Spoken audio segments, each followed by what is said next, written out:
All right, Mike Smith, interesting there with Gordy and Harb. Billy Lochnan is an interesting booking for Tristan Davidson and comes here in good shape.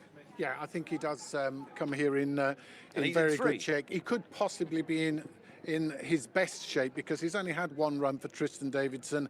He won it. He's only gone up £3 for that. That was his first run on turf for quite some time, and he's been left 30 days. Now, I would have thought with this sort of level of sprint handicapper, if there'd have been just one in the race, he's been left for this race, I think, in my opinion. Yeah. Just say that he has been a non-runner twice since he last ran. Once was due to travel and one was just due to ground, which presumably the ground was too quick, and so these conditions should suit him. So conditions should be fine for him today, and he just might have improved. I know he's 6, but I think the jockey booking looks interesting. The stable have been in pretty good consistent form, and it just looks as though it's a little bit of a plot.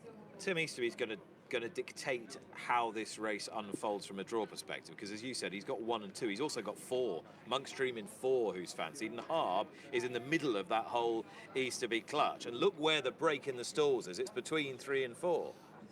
Yeah, and he's also got Spring Corn, hasn't he? That's another one. He comes from stall 7 as well. So they're all low. Yeah.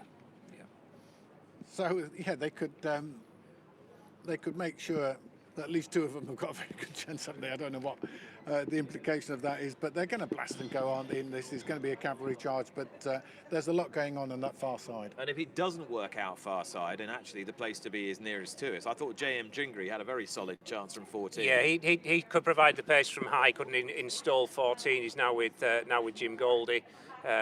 His ex-John Quinn horse. He's won twice. He certainly won't mind the ground. His mark's okay.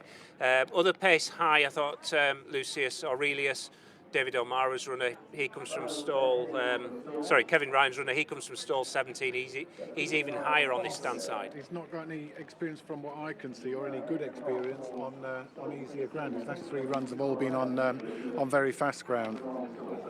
Vince Lamour remains the favourite here, 7 to 2. Thunderstorm Katie has come for money, 14 into 10. 14 into 10, Thunderstorm Katie. The other Goldie runner, Amy Woff. So Thunderstorm Katie is next door to stable companion J.M. Jingri and might well get a nice toe into the race. Yeah, and the horse has had a really busy campaign, but she takes his races well. She's won 3 from 11. She's a dual course and distance winner.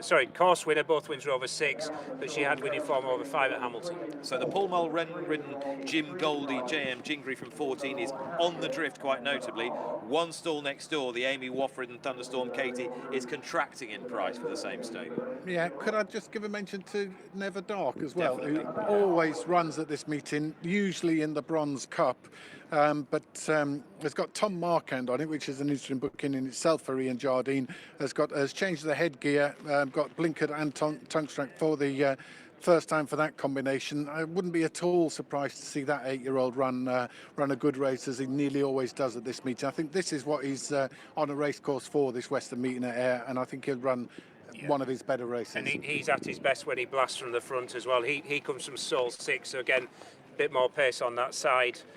4th in this race last year off 71. He's a few pounds higher, a few pounds lower in the ratings now. Hard to believe he's having his 74th start and he's having blinkers on for the first time. Yeah, it's obviously part of it, but they're going for a roll of the dice here, aren't they? Some grand old timers here from some excellent local stables, but some horses on the upgrade too. Is there another American Affair lurking within, I wonder? Here's Gareth Topham. Last one going in, and we're ready. For the Jackie and Janet Mack 65th anniversary handicap, under orders and they're away. And breaking out well, Emperor's Son towards the near side, being chased closely by Lucius Aurelius and Six Core. They're the 3 leaders down the near side. Down the middle, it is Never Dark together with Spring Corn racing ahead of Ganesha Monkstream, and trailing those by a few lengths is Dandy Magic. Across to the far side, Vince Lamour is ahead of Happier, who's ridden along, and Harb is chasing those as they make the journey on down towards the halfway point. Orbital Chime is is on the near side, the horse with the big white face, leading up there from Lucius Aurelius and Emperor's Son, with Six Core and Your Love trying to catch up, JM Jingri as well, and then chases Thunderstorm Katie and Pockley, and further down the pack to the struggling Joshua's Dream, heading on down towards the final furlong up the middle of the track, and going pretty well. Vince Lamour with the white cap has the overall lead. Vince Lamour being chased by Ganesha, and finishing off well is Dandy Magic in the closing stages, moves into second place, is off after Vince Lamour, Dandy Magic, Vince Lamour, Dandy Magic, it's close. Ganesha followed them home in third, and Harb was through for fourth. Oh, that's close. Dandy Magic, Lauren Young for Jim Goldie. Vince Lamour, David Allen, Tim Easterby. Low numbers completely dominated. Stall 5, Dandy Magic. Stall 1, Vince Lamour. I think Dandy Magic's got there. For Lauren Young and Jim Goldie, it'll be Eternal Sunshine in the Bronze Cup tomorrow for that pair. Vince Lamour must have traded very short. The favourite has finished second, and Ganesha has finished third. Rowan Scott for Philip Makin, and in fourth place was Harb. So it's stall 5, beat stall 1, beat stall 8, beat stall 3. I think Emperor's Son stall 11 might have done best of those in a double figure draw. The ones this side were nowhere. When's the next high stall going to come past them? Confirmed it, Dandy Magic has won.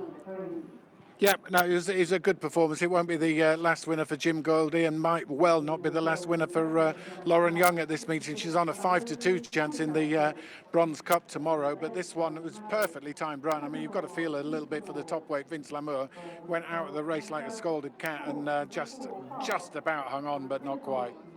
Yeah, how is Vince, Mark? Yeah, it's hard to believe, isn't it? Going into the final furlong now, he's got a big advantage despite his big weight of 9 stone 12. But the filly, who was one of 6 3-year-olds in the lineup, ex-Emmett Mullins, won on the all-weather back end of last year for Jim Goldie.